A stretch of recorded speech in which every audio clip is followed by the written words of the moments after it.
Hello everyone, मैं हूं रामानंद त्रिपाठी। आज आप लोगों के लिए हम मोल कॉन्सेप्ट लेकर के आए हैं। तो आज हम लोग मोल कॉन्सेप्ट की चर्चा करेंगे। इससे पहले कि हम लोग क्लास को स्टार्ट करें, आपसे एक बात और भी कहनी है मुझे। अब तक आप लोगों में से बहुत सारे लोग हमारे चैनल को सब्सक्राइब नहीं किए हैं, तो प्लीज़ जो सब्सक्राइब बटन है उस सब्सक्राइब बटन को दबा करके सब्सक्राइब कर लें और बेल आइकन को दबा करके हमारे चैनल को नोटिफिकेशन लेने के लिए तुरंत ही बेल आइकन को भी प्रेस कर दें। ठीक है, तो आज हम लोग मोल कॉन्सेप्ट को स्टार्ट करेंगे। यह मोल कॉन्सेप्ट क्लास 9th में भी है और क्लास 11th में भी इसको पढ़ना पड़ता है। दोनों चीज़ें एक ही हैं, लेकिन यह मोल कॉन्सेप्ट फर्दर स्टडी के लिए जब भी आप केमिस्ट्री पढ़ते हैं या आप साइंस स्टडी करते हैं, वहाँ पर मोल वर्ड जो है उसकी मीनिंग बहुत ही इम्पॉर्टेंट होती है हर एक प्रतियोगी परीक्षा में। और अगर आपके यहाँ पे जैसे 11th 9th का एग्ज़ाम हो रहा है तो हर एक एग्ज़ाम में मोल कॉन्सेप्ट से क्वेश्चन श्योर होता है। तो one of the question of mole concept is sure. कहीं पे भी आप अगर आप दे रहे हैं, प्रतियोगी परीक्षा दे रहे हैं या आप सेमेस्टर एग्जामिनेशन दे रहे हैं, मंथली टेस्ट दे रहे हैं, तो उन सब में मोल कॉन्सेप्ट जो होता है वह बहुत ही इम्पॉर्टेंट है और फर्दर स्टडी के लिए भी बहुत ही इम्पॉर्टेंट है। इस वर्ड को समझना हमारे लिए बहुत ही आवश्यक हो जाता है when we are studying about the science stream.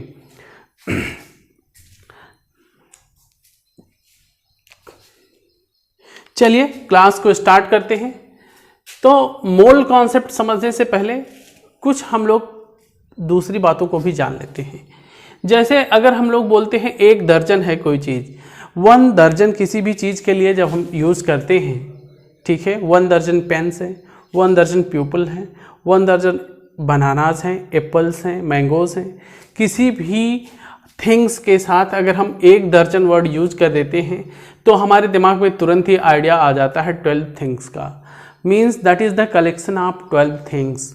जब हम 1 दर्जन शब्द किसी भी वस्तु के साथ लगाते हैं तो वहाँ पर हमको 12 थिंग्स के कलेक्शन की बात दिमाग में तुरंत ही अपने आप ही आ जाती है। तो 1 दर्जन जैसे हम किसी भी के वस्तु के साथ लगाएंगे तो वहाँ पे हमको 12 थिंग्स का आइडिया लग जाएगा। आधा दर्जन बोलेंगे तो इसका मतलब इसका हाफ हो जाएगा, 6 थिंग्स आएंगी। ठीक है, सेम वे में ग्रास वर्ड होता है, 1 gross is equal to 144 things. ठीक है, अगर हम किसी भी वस्तु के साथ 1 ग्रास लगाते हैं, 1 ग्रास बोलते हैं, तो वहाँ पर 144 जो चीज़ें हैं उनके कलेक्शन का हमको इन्फॉर्मेशन तुरंत ही हमारे माइंड में सेट हो जाता है। ठीक है, ऐसे ही अगर हम हाफ ग्रास बोलेंगे तो इसका हाफ हो जाएगा। ठीक है, ऐसे ही हमारा मोल वर्ड भी है जो कि साइंस में एक्सटेंसिवली यूज किया जाता है। यह मोल जो शब्द है, मोल वर्ड है, वह मोल वर्ड भी आपके जैसे दर्जन का कलेक्शन होता है, ग्रास का कलेक्शन होता है, सेम वे में मोल शब्द का भी हमको कलेक्शन की इंफॉर्मेशन देता है। ठीक है, तो 1 मोल अगर हम किसी भी वस्तु के साथ लगाते हैं, किसी भी थिंग्स के साथ लगाते हैं, तो उसका नंबर यह बहुत बड़ा है।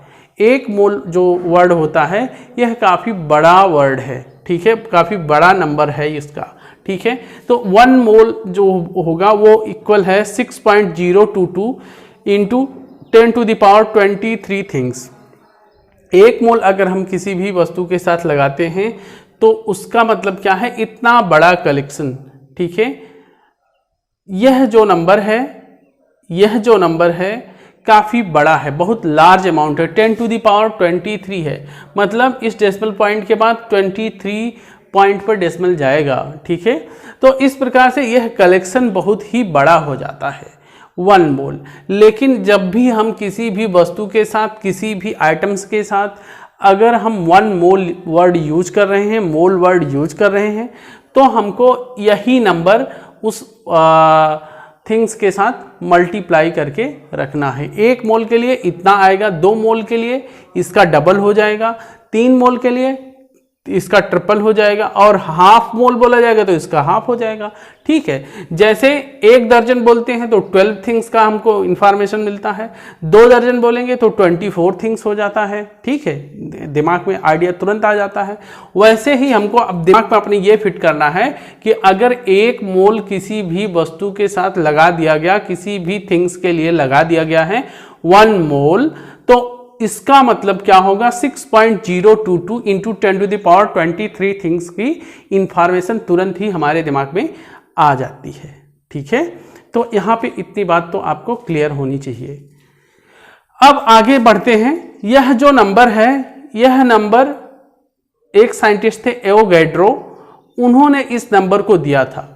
इस नंबर की, यह नंबर की जो यह नंबर है, इसके बारे में एवोगैड्रो ने बताया था कि 1 मोल इसके बराबर होता है, इस नंबर के बराबर होता है। अगर हम काउंटिंग करेंगे तो 1 मोल में कितनी चीज़ें होंगी, उसकी काउंटिंग इसके बराबर आएगी। और इस नंबर को एवोगैड्रो ने दिया था, इसलिए इसको एवोगैड्रोज नंबर भी बोलते हैं। ठीक है, तो जैसे इसको 6.022 इंटू 10⁻23 ना कह कर हम इसको एवोगैड्रो नंबर भी कह सकते हैं। तो अगर एवोगैड्रो नंबर हम बोलते हैं तो इसका डिनोशन जो होता है, डिनोट करते हैं n0 से। ठीक है, एवोगैड्रो नंबर को n0 से रिप्रेजेंट करते हैं। कहीं पे भी लिखना है एवोगैड्रो नंबर तो यह पूरा नंबर ना लिख करके n0 भी हम लिख देते हैं, तो हमारा काम जो है वह आसानी से चल जाता है। ठीक है, अब यह 1 मोल जो है, इसको थोड़ा आगे हम लोग स्टडी में कैसे यूज करते हैं उसके लिए आपको मैं बताता हूं। 1 मोल वर्ड जो है, ये मोल वर्ड जो है, इसको हम स्टडी में कैसे यूज करते हैं इसके लिए हम आपको बताते हैं। तो अगर 1 मोल हाइड्रोजन एटम की बात की जाती है, 1 मोल हाइड्रोजन एटम, तो ये हाइड्रोजन एटम उसकी जो काउंटिंग करेंगे वह एवोगैड्रो नंबर के बराबर आएगी। मतलब this number of hydrogen atom, एक एक एटम को अलग अलग अगर हम काउंटिंग करेंगे तो वह इस नंबर के इक्वल हमको मिलेगा। सेम वे में अगर 1 मोल ऑक्सीजन एटम की बात करते हैं तो वह भी एवोगैड्रो नंबर के बराबर ही आएगा, क्योंकि 1 मोल है। 1 मोल हीलियम एटम की बात करते हैं, वह भी एवोगैड्रो नंबर के बराबर आएगा। ठीक है, तो एटम के साथ या मॉलिक्यूल के साथ या आयंस के साथ, ठीक है, या इलेक्ट्रॉन के साथ, ठीक है, किसी भी हम अपने थिंग्स के साथ, पार्टिकल के साथ 1 मोल वर्ड को यूज कर सकते हैं। ठीक है, तो यहाँ पे इतना आपको बहुत इजी वे में समझ लेना चाहिए। ठीक है, तो 1 मोल अगर हाइड्रोजन मॉलिक्यूल की बात करते हैं तो हाइड्रोजन मॉलिक्यूल का फॉर्मूला H2 होता है, तो इसका मतलब एवोगैड्रो नंबर के बराबर H2 मॉलिक्यूल। ठीक है, H2 अगर उसकी काउंटिंग करेंगे तो एवोगैड्रो नंबर के बराबर आएगी।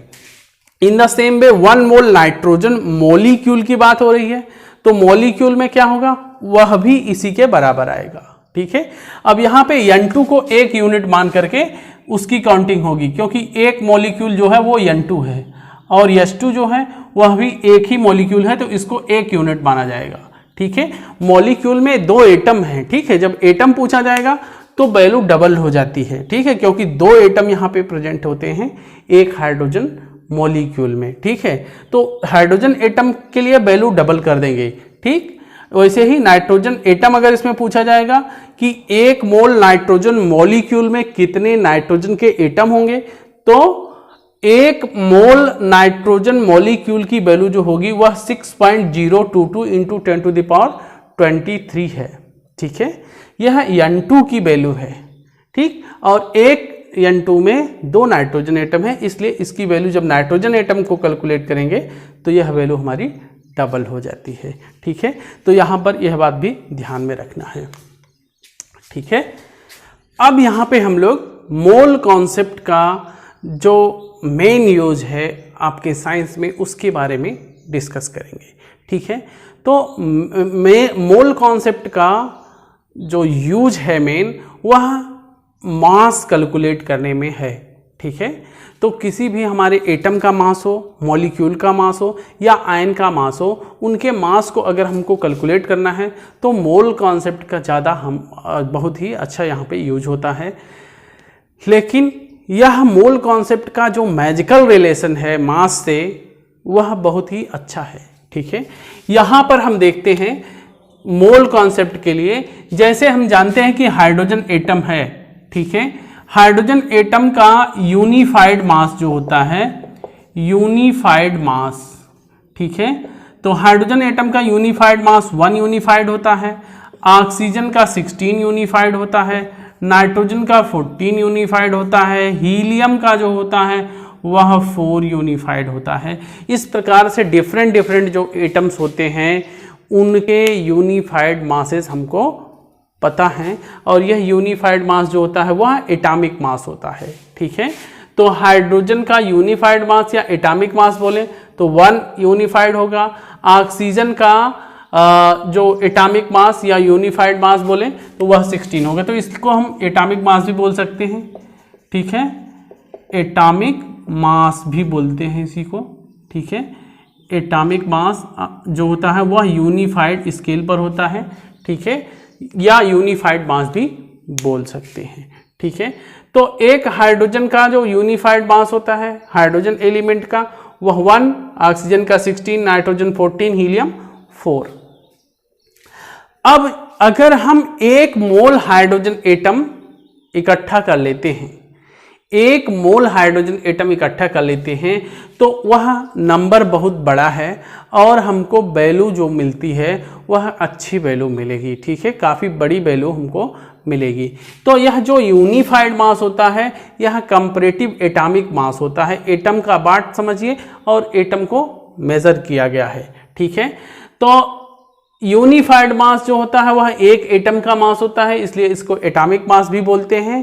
ठीक, अब जो मोल में है तो मोल में क्या होगा, हम 1 मोल चीज़ों को इकट्ठा करेंगे और जब उसको मेजर किया जाता है, उसको बे किया जाएगा तो वह वैल्यू हमको ग्राम में मिलने भर की मिल जाती है। ठीक है, मतलब उसका मेजरमेंट हम ग्राम में कर पाते हैं।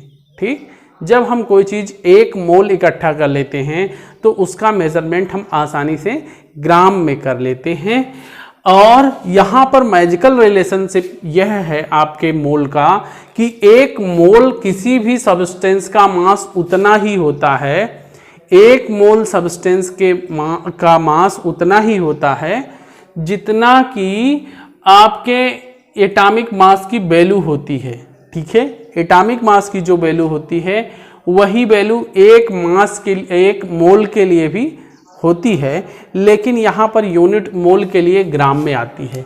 यह यूनिफाइड मास होता है और आपका जो मोल मास ऑफ 1 मोल, मास ऑफ 1 मोल, 1 मोल के लिए जो मास आएगा हाइड्रोजन का वह भी वैल्यू उतनी ही रहेगी, 1 रहेगी, लेकिन यह मेजरमेंट यूनिट ग्राम में होगा। ठीक है, in the same way oxygen का जो यहाँ पे 16 यूनिफाइड है तो 1 मोल ऑक्सीजन का मास जो होगा वह 16 ग्राम होगा। सेम वे में नाइट्रोजन का 14 ग्राम होगा, हीलियम का 4 ग्राम होगा। ठीक है, तो किसी भी सब्सटेंस का मोल कॉन्सेप्ट में एक बात यह आपको नहीं मिली कि जब 1 मोल कोई भी चीज़ हम इकट्ठा कर लेंगे तो उसका मेजरमेंट हम ग्राम स्केल पर कर लेते हैं। ठीक है, लेकिन बहुत ही आश्चर्य की बात थी यहाँ पे कि जो 1 मोल हमारा सब्सटेंस होता है, 1 मोल जब हम सब्सटेंस को इकट्ठा कर लेते हैं तो यह न्यूमेरिकल वैल्यू सेम होती है, यूनिट आपकी चेंज होती है। ठीक है, तो जैसे हाइड्रोजन का यूनिफाइड 1 है तो इसके 1 मोल का मास 1 होगा, ऑक्सीजन का 16 यूनिफाइड मास है तो इसके 1 मोल का 16 ग्राम होगा, नाइट्रोजन का 14, हीलियम का 4 ग्राम होगा।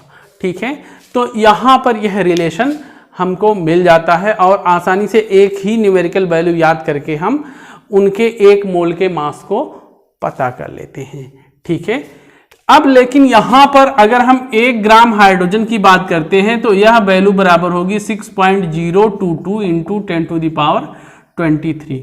और अगर हम 16 ग्राम ऑक्सीजन लेकर के इकट्ठा किए हुए हैं तो वह वैल्यू हमको 6.022 इंटू 10⁻23 आएगी। मतलब अब यहां पर थोड़ा सा क्वेश्चन को ट्विस्ट अगर हम करते हैं तो हम जानते हैं कि 1 मोल की ही वैल्यू ये सब है।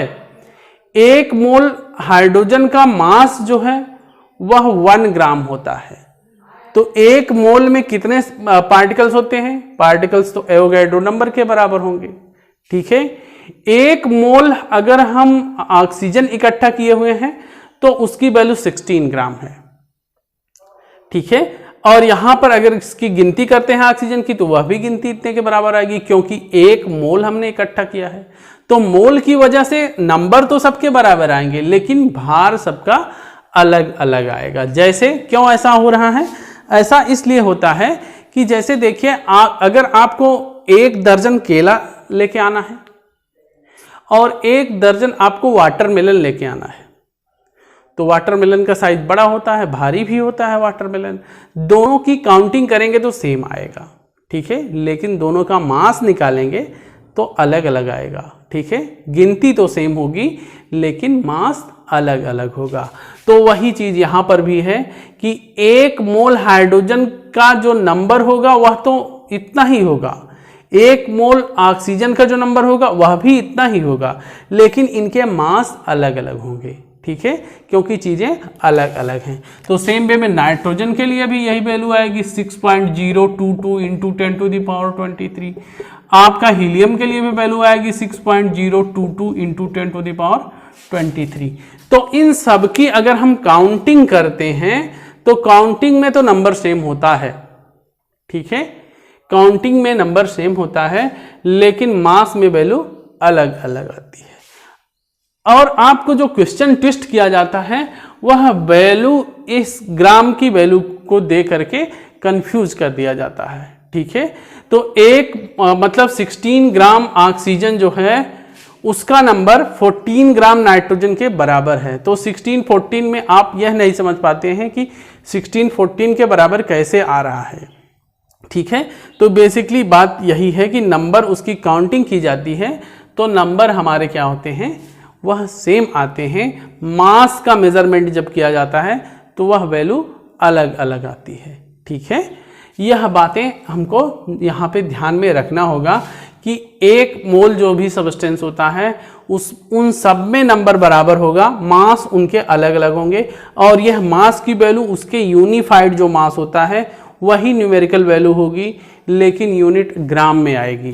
ठीक है, तो यह आपके मोल कॉन्सेप्ट का है। अब इसके हम कुछ आपको और भी बातें इसमें बताएंगे जहां से आपको क्वेश्चंस आसानी से हो सकते हैं। तो इसके साथ ही आपका एक टर्म आता है मोलर मास। ठीक है, मोलर मास। मोलर मास क्या होता है? किसी भी सब्सटेंस के 1 मोल का mass, mass of 1 mole of substance, 1 mole of substance is called molar mass, is called molar mass। किसी भी सब्सटेंस के 1 मोल का जो मास होगा वह उसका मोलर मास होता है। ठीक है, तो यहां पे हमने बताया है आपको क्या है, मास ऑफ 1 मोल। 1 मोल किसी भी के सब्सटेंस के लिए 1 मोल के मास को यहाँ पे लिखा गया है, तो इसका मतलब यह मोलर मास है। ठीक है, यह क्या है? यह है मोलर मास। ठीक है, अब हाइड्रोजन का मोलर मास जो होगा वह 1 ग्राम आएगा, और मोलर मास को ऑलवेज हम रिप्रेजेंट करते हैं ग्राम में। It is represented in gram, it is measured in gram. ठीक है, इट इज मेजर्ड लिख दीजिए,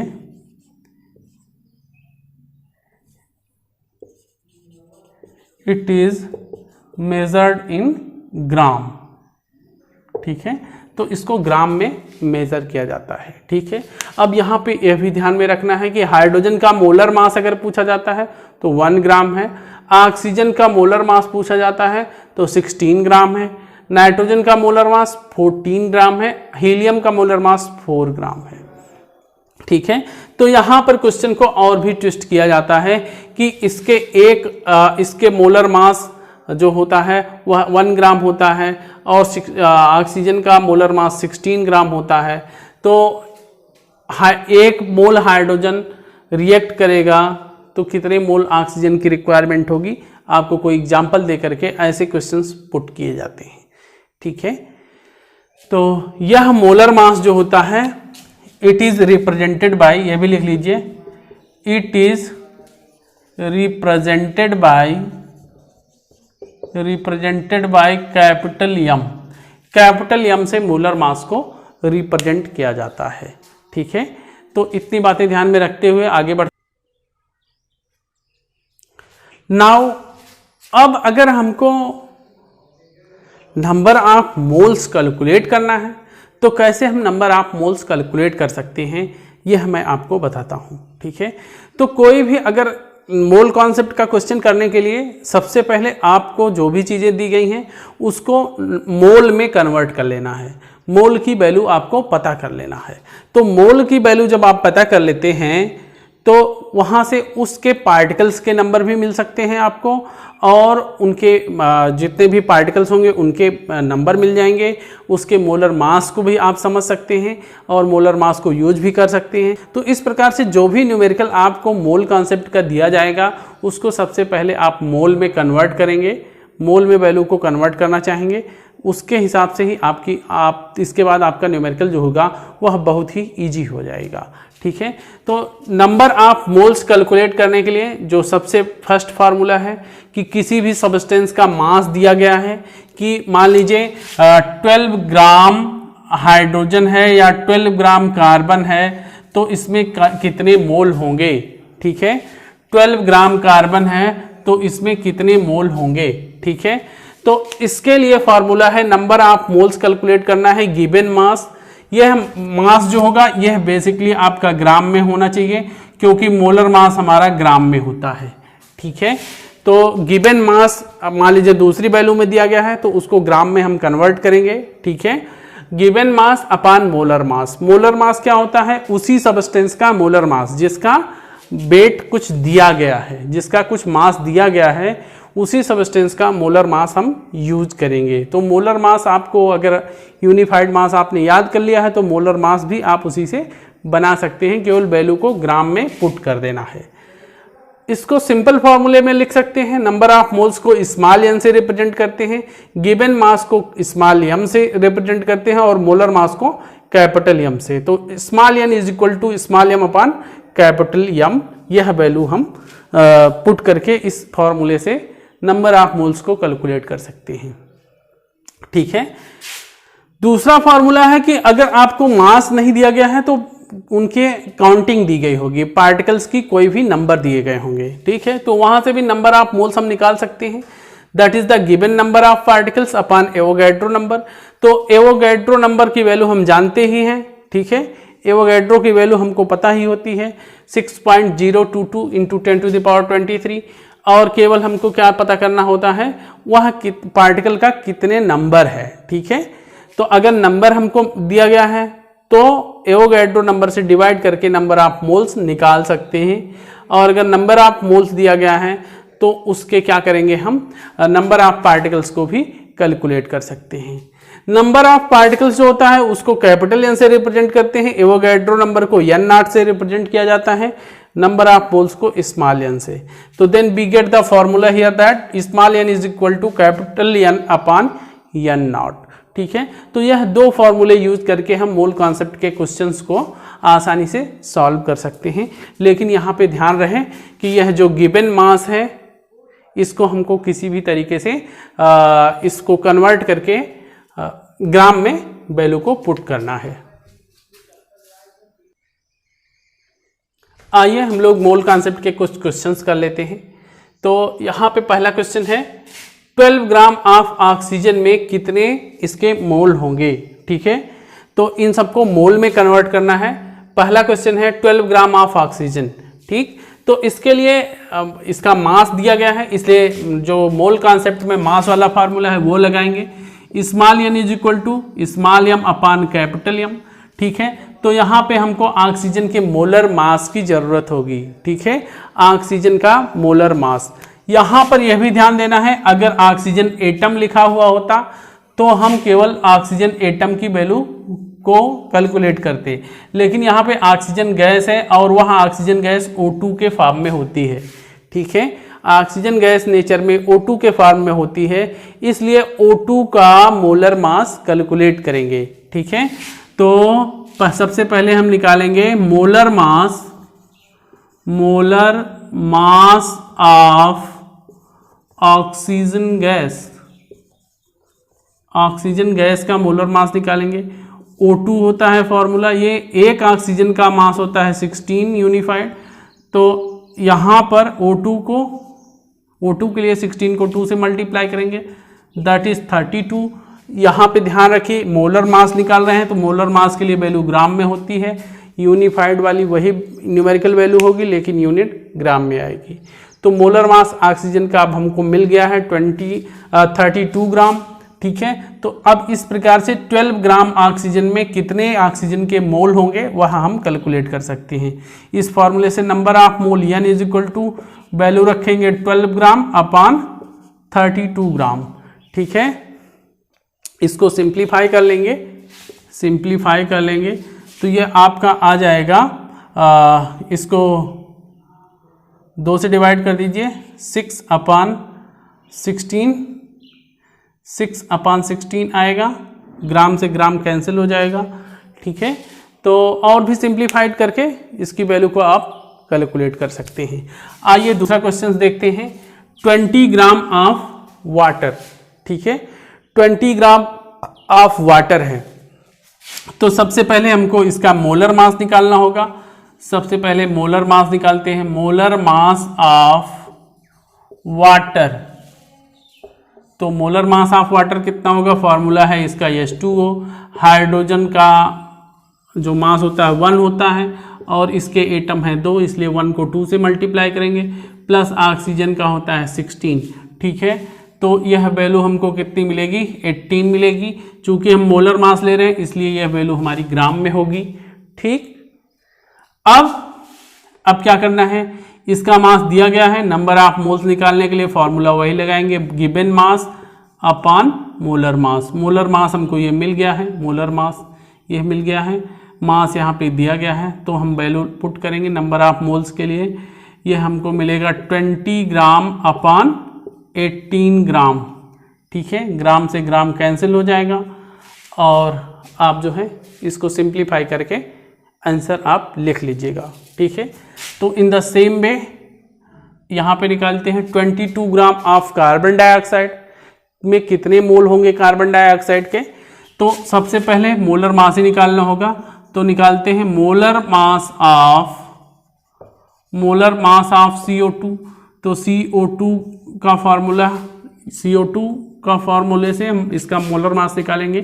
कार्बन का एक एटम है और एक कार्बन के एटम का मास 12 होता है। ऑक्सीजन के 2 एटम है लेकिन एक एटम का मास 16 है, तो इसलिए 2 एटम के लिए 2 से मल्टीप्लाई कर देंगे। ठीक है, अब हम इसको कैलकुलेट करेंगे तो ये वैल्यू हमको मिलती है कितनी, 44, और मोलर मास है इसलिए ग्राम में वैल्यू लेंगे। ठीक है, ये आएगा 32 और ये 12 दोनों जोड़ लीजिए, 44 आएगा। ठीक, तो अब इसके नंबर ऑफ मोल्स निकालने के लिए वही फॉर्मूला लगाएंगे, मास अपॉन मोलर मास। ठीक है, तो इसका मास दिया गया है 22 ग्राम और मोलर मास है 44 ग्राम। ठीक है, तो यह आपके ग्राम से ग्राम कैंसिल, ये 1/2 आएगा। ठीक है, 1/2 और 0.5 मोल आएंगे। ठीक है, 0.5 मोल आएगा। ये भी वैल्यू इसी प्रकार से आप लोग यह वैल्यू भी कैलकुलेट कर लीजिएगा। ठीक है, अब ऐसे ही सिंपल क्वेश्चंस आते हैं, थोड़े ट्विस्टेड भी क्वेश्चंस आते हैं। अब उन क्वेश्चंस को भी हम देखते हैं। एक क्वेश्चन है, इसको करते हैं, calculate the number of molecules of sulphur present in 16 gram of solid sulphur. ठीक है, तो 16 ग्राम ऑफ सल्फर है, 16 ग्राम सल्फर है, इसमें इसके मॉलिक्यूल्स को कैलकुलेट करना है कि कितने नंबर ऑफ इसके मॉलिक्यूल्स हैं। ठीक है, calculate the number of molecules present in 16 gram of sulphur, solid sulphur. ठीक है, तो सॉलिड सल्फर का जो फॉर्मूला है वो S8 है। ठीक है, मतलब 8 एटम ऑफ सल्फर मिल करके क्या बनाते हैं, सल्फर का सॉलिड सल्फर बनाते हैं। तो इसलिए सॉलिड सल्फर का मोलिकुलर मास, मोलर मास सबसे पहले हमको निकालना होगा। ठीक है, तो मोलर मास निकालते हैं पहले। Molar mass of solid sulphur, यह कितना होगा, फॉर्मूला है S8। ठीक है, तो फॉर्मूला है इसका S8। ठीक, इस फॉर्मूले से निकाल लेंगे। एक सल्फर एटम का मास जो होता है वो 32 होता है और इसमें 8 एटम्स है, तो इसको मल्टीप्लाई करके देखते हैं कितना आता है, 16 256 आएगा। ठीक है, तो मोलर मास है इसलिए ये ग्राम में आएगा। ठीक है, वैल्यू ग्राम में मिलेगी। 256 ग्राम इसका मोलर मास होता है और 16 यहाँ पे दिया गया है आपको। ठीक है, तो यह हमको वैल्यू मिल गई। ठीक, अब इस प्रकार से हम मोल का फॉर्मूला यूज करेंगे। Number of moles N is equal to mass upon molar mass होता है। ठीक है, तो मास यहाँ पे दिया गया है 16 ग्राम और मोलर मास हमारा है 256 ग्राम। ठीक है, तो इन दोनों को सॉल्व कर लेंगे।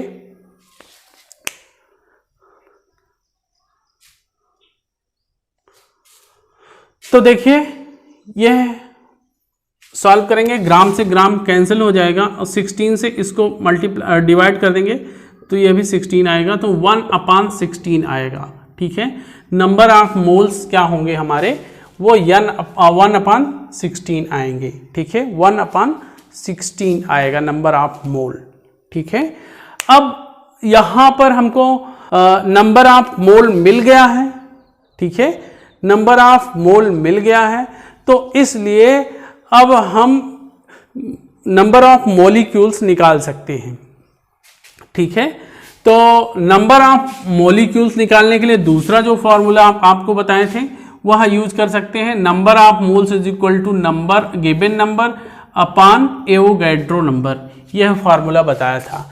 यहां से रीअरेंज करेंगे, यहां से इसको रीअरेंज करेंगे, चूंकि हमको ये वैल्यू कैलकुलेट करनी है, नंबर ऑफ मॉलिक्यूल्स निकालना है। ठीक है, नंबर ऑफ पार्टिकल्स में आपके एटम भी हो सकते हैं, मॉलिक्यूल, आयन, कुछ भी हो सकता है, तो यही पार्टिकल की वैल्यू हमको निकालनी है। तो इसको इधर लेके आएंगे, n small n into n not, यह आपके कैपिटल N के बराबर होगा। तो इसको हम इस प्रकार से लिख सकते हैं।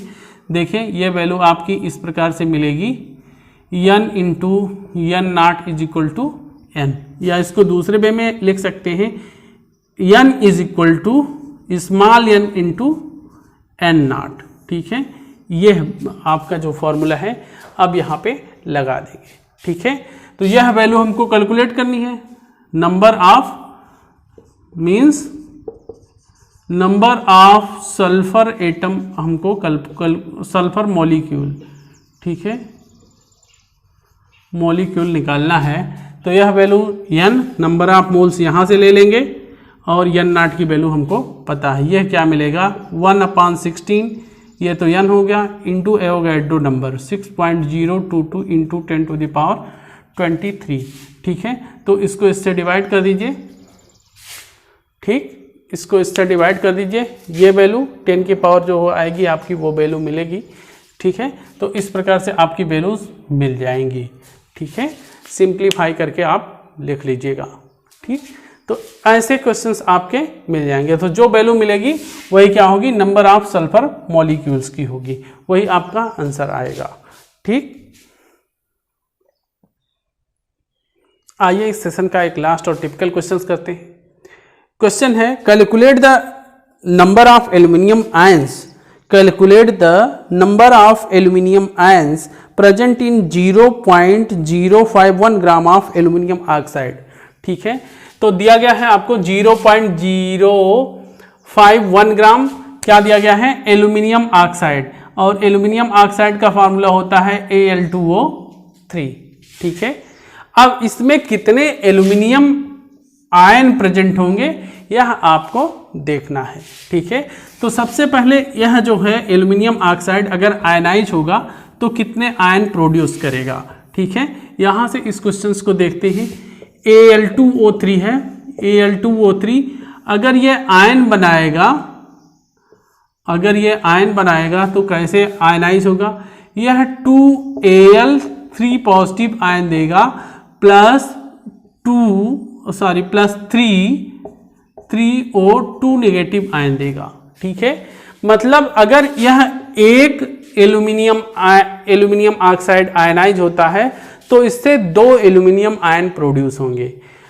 तो आपको दिया गया है इतने ग्राम एल्यूमिनियम ऑक्साइड, इससे एल्यूमिनियम आयन बताना है कितने एल्यूमिनियम आयन होंगे। तो यहाँ से थोड़ा सा इसको पहले समझ लेते हैं, फिर क्वेश्चंस को पकड़ेंगे। देखिए, अगर यह एक मॉलिक्यूल है तो यह 2 बन रहा है। ठीक है, अगर इसका 1 मोल होगा तो इसका 2 मोल बनेगा। ठीक है, एक मॉलिक्यूल से 2 एल्यूमिनियम आयन प्रोड्यूस हो रहे हैं, तो इसलिए 1 मोल एल्यूमिनियम से, एल्यूमिनियम ऑक्साइड से आपके 2 मोल एल्यूमिनियम आयन प्रोड्यूस होंगे।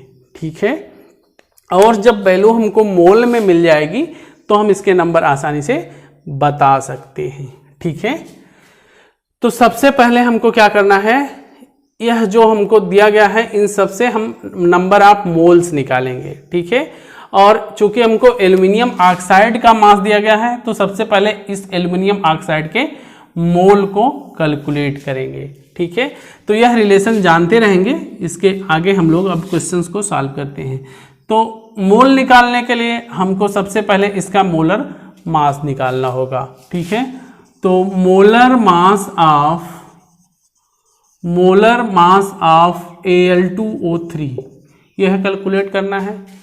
Al2O3 फार्मूले से मोलर मास निकाल लेंगे। एल्यूमिनियम का मास 27 होता है, लेकिन इसके एटम 2 हैं इसलिए 2 से मल्टीप्लाई करेंगे, प्लस ऑक्सीजन का मास 16 और 3 एटम्स हैं तो 3 से मल्टीप्लाई करेंगे। यह वैल्यू कैलकुलेट करेंगे तो देखिए कितना आता है, 54 एंड 48, और ये कितना आएगा 102 ग्राम। ठीक है, 102 ग्राम आएगा। ठीक है, देखिए जोड़ लीजिए, दोनों को ऐड करेंगे तो 102 ग्राम वैल्यू हमको मिल जाएगी।